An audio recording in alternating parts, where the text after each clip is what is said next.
Oh my gosh, my lips are naked.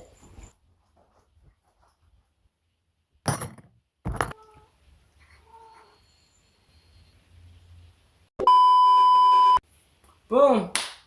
I'm not naked anymore. Okay. Hi everyone. Welcome to Wednesday Wecapp.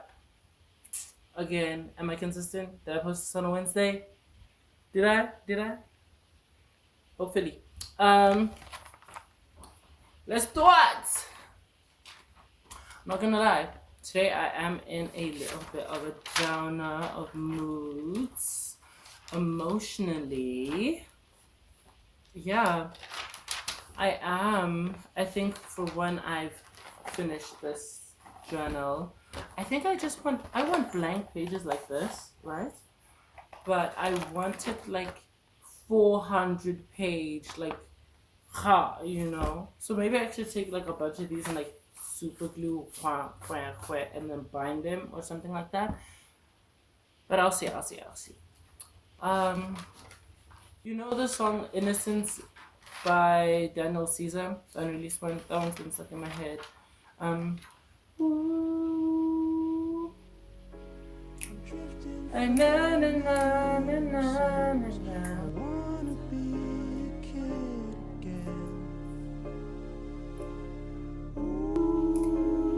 That one.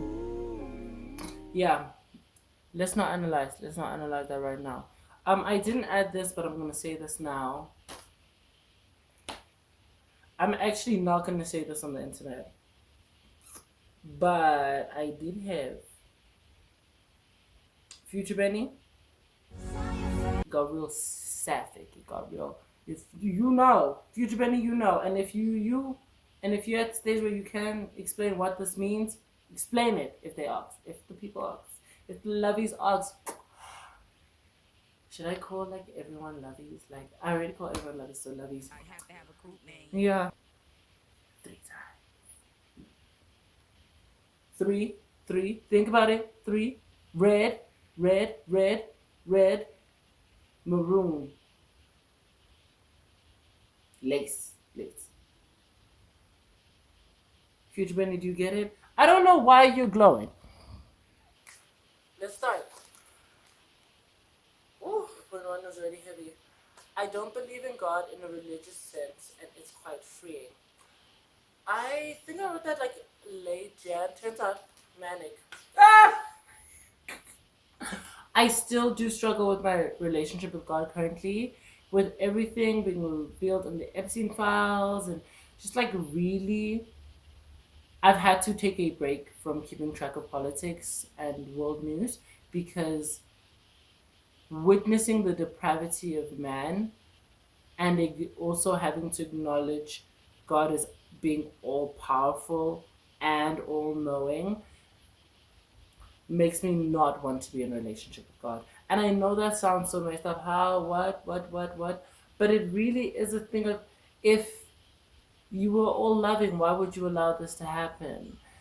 So maybe you are all loving, but you're not all powerful. Because if you were all powerful, then you would have stopped this. But if you're all powerful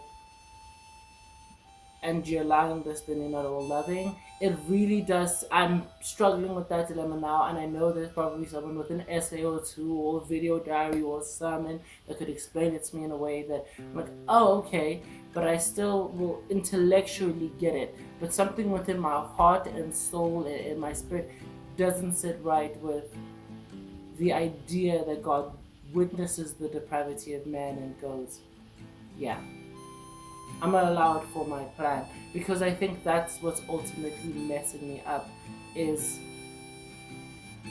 this idea of it all being for his plan. That's disgusting. There's so many things I look at my own life where I'm like, I didn't deserve that. There is absolutely zero reason why a child deserved to experience that. Zero reason.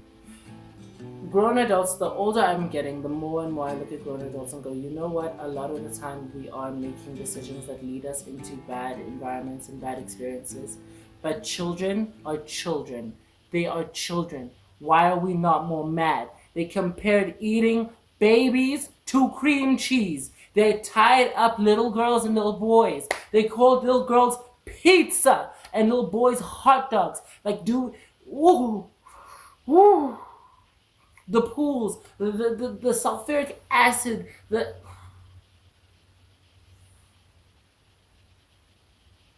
ooh, it's disgusting. And we all just going on and living our lives and pretending like, oh, not even pretending, just, oh, well, it is what it is. It's the world we live in. No, man. No, it's not. This is disgusting. Disgusting, man. There's so many powerful Christian people, pop, or people who claim to be Christian in this world. And do you know what they are doing currently about the Epstein nurses? Talking about it, but not doing it. We're not doing it. We're not doing anything. I've not heard my pastor speak on all that's been going on once. But also, we're in South Africa. It's not our business. But it is our business because it's global. It's global. They're taking the kids. They're doing all that, guys. As you can see, it's been a pressure point for a while. I'm so disgusted with humanity, and it's making it hard to be Christian. It is. Because now I don't trust the Bible. I don't trust the construction of it. I don't trust the systems that have upheld it, especially with seeing how many prolific religious leaders historically have been part of these horrid and disgusting systems. I don't trust it. I don't. I want to. No, I don't. Because I see how those who claim to trust it and those who do trust it behave around issues like this. And I'm like, why aren't you mad? Why aren't we mad? Why aren't we upset? Why aren't we trying to do something, guys? Why aren't we trying to do something? No one's doing anything. No one's doing anything. We all have to still wake up and figure out how to pay. Why would I give a damn what shape the motherfucking earth is? Why would I give a fuck about some shit like that? Real. I will have no choice but to still live here and pay bitch ass bills. Shut up.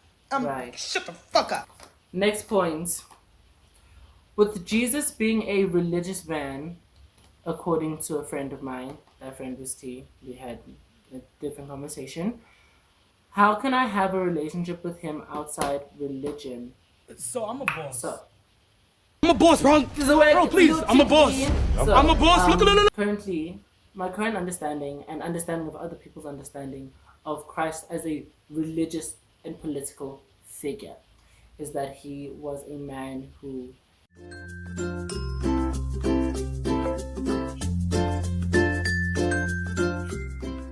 that's a point that a lot of people want to use of how can you have a relationship with God or with Christ outside of religion if Jesus himself was religious. And I do think it has a lot more to do with the culture of religion than the actual adhering to religion, because Jesus just come to fulfill the will, to fulfill the word. And yes, there is the argument of he came to fulfill, not abolish. But if that is the case, then why are we so pick and choosy about certain things and certain laws, specifically around homosexuality and around dress and garment wear? But that's a whole other dress, garment wear, and lifestyle. And queerness. So dress, garment wear, lifestyle, queerness. It's a full mark. It doesn't surprise me. Also, in all honesty, I don't think there's anything anyone can do to truly convince me that homosexuality is a sin. Regardless of who I end up with, I will still go, no. I can understand the argument of lust, but that exists within queer and it exists within homosexual and heterosexual relationships. People fully pursuing a relationship purely from a point of pride and lust. And if those are the two beasts that we are following, that are attacking, let's attack those two beasts. I do understand some people's argument, oh, my homosexuality only came from lustful nature. And some people's arguments around, oh, it came from traumas and because sexual traumas do shift the way in which that you process sexual feelings. I understand that. I see the vision. I see. I see the vision, but I need you to put on better glasses. Because had that been purely the case, is there not then heterosexual people whose attraction to the opposite sex also then being based off sexual traumas? Mainly, I'm saying this because I've seen it. Like, I've seen people who's like, I've seen cisgender women whose attraction to cisgender men is purely based off sexual traumas and trying to recreate that scenario, and cisgender men whose attraction to cisgender women is purely from recreating those traumas, that ownership, that place of pride. So, really, I actually don't want anyone's opinion on love when I really think about it, on romantic love specifically, because I notice more and more most people don't actually get to and want to experience love. They want to experience the convenience of partnership and the convenience of marriage. And not even convenience, the honor of being one with someone, legally, spiritually, and socially, rather than actually wanting to love and be in love and become love with another person. That's how I find that that some people may end up in relationships and even marriages with people that they do not truly love, but out of convenience and out of the ease of being this, and out of a fear of loneliness and the difficulty of living a life in a society so centered around romance, because we're not centered around community as much anymore, we're centered around romance, that living a life alone, if you're truly meant to be alone, is a pain and a struggle. So I think that's the end of the video, actually. From there, I just keep spiraling, for one, and two, guess who's sleeping on my editing notes?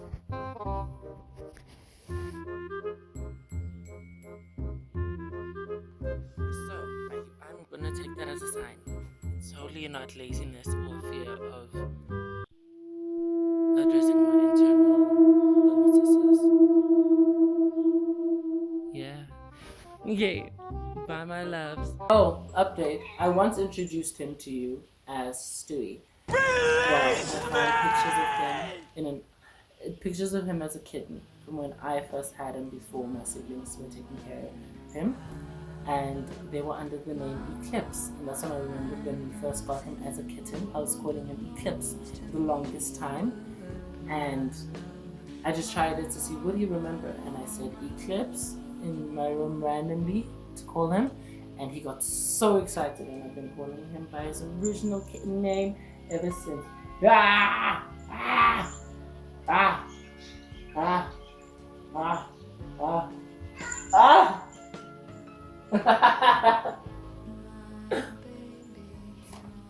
Okay, back to what I was saying. Thank you, Eclipse. Next point, before I continue with that rant. Experiencing early rejection from societal norms allowed me to look at other people with a lot kinder eyes than had I just adhered and easily fit and conformed to the patterns of this world and the patterns of religious structures. I would not be as kind. I would not be as loving. I wouldn't be as soft. And I'm very rough and hard right now. So imagine, you know? And final point, our children are dying and no one is angry enough. I spoke about that, not gonna cry about that. They compared eating babies to cream cheese. They only have a few seconds left, so I'm gonna finish my rant about, like, I don't think I'll be a good person. Similar to if I was born a cisgender white man, but exact same upbringing, I would have been horrible. Cisgender woman, no, not as much, but like much more prideful, you know? So I'm glad that I was given the body that I was given and the skin I was given and the energy that God gave me. Anyways, bye. I love you. God loves you more. I hope you see a butterfly. And what color do you feel like? Mwah!